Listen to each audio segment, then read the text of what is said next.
Nadika teny Malagasy mba ho azontsika rehetra.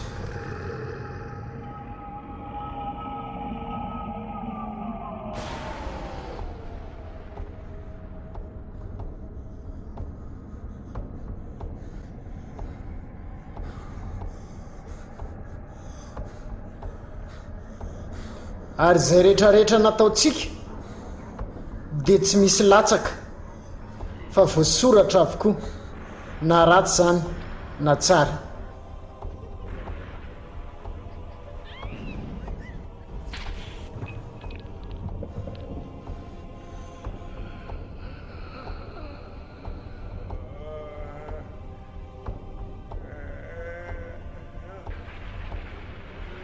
Tadio fa tsy vita eo amin'ny fahafatesana ny fiainana.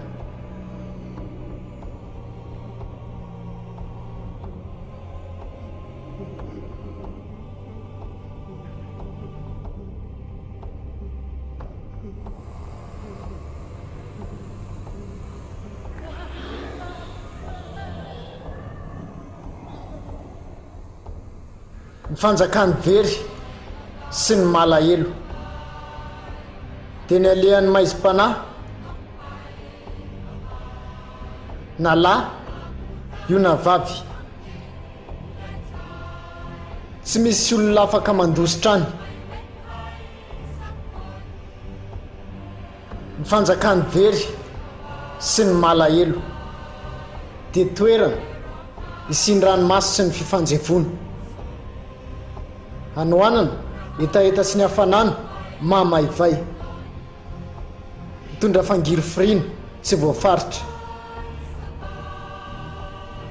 Ny fanjakany very sy ny malahelo, toerana iray izay ahitana olombelona voageja miaraka, toerana rakotry ny loha sy vatana tapatapaka.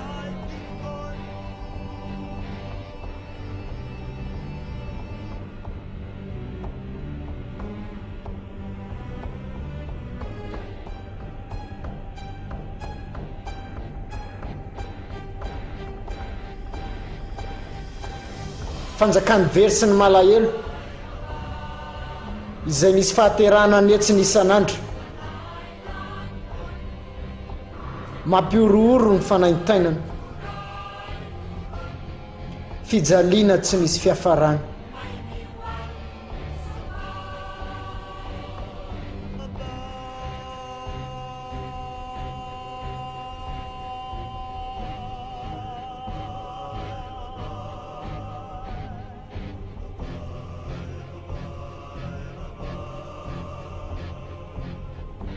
Ho ampahafantarina anao zay rehetrarehetra vitanao na hatonga anao lasany,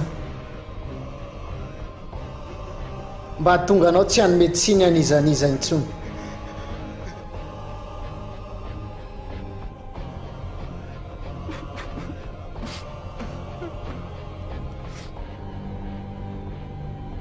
Honeninao avokoa zay vitanao rehetra. Eto an'izy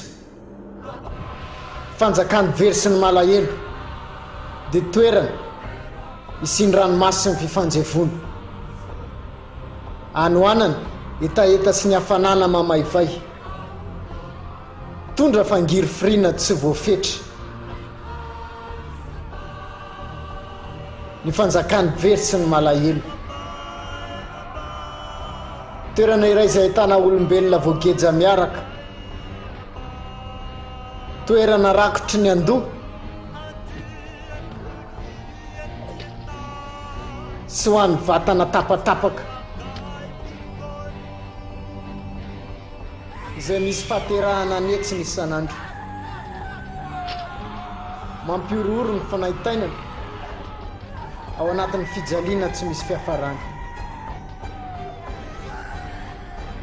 Fanjakany very sy ny malahelo izay misy fahaterahana netsiny isan'andro, mampiorooro ny fanaintainana, fijaliana tsy misy fiafarana. tsarovy tsy vita eo amin'ny fahafatesana ny fiainana fa misy ny mandrakizay fa teny mbola velona dia ekeo Jesosy izy rery ihany no mpamonjy tokana ahafahanao mandositra ny elo raisy ho anao Jesosy Kristy ho mpamonjy anao ahatonga anao afaka handositra ny elo.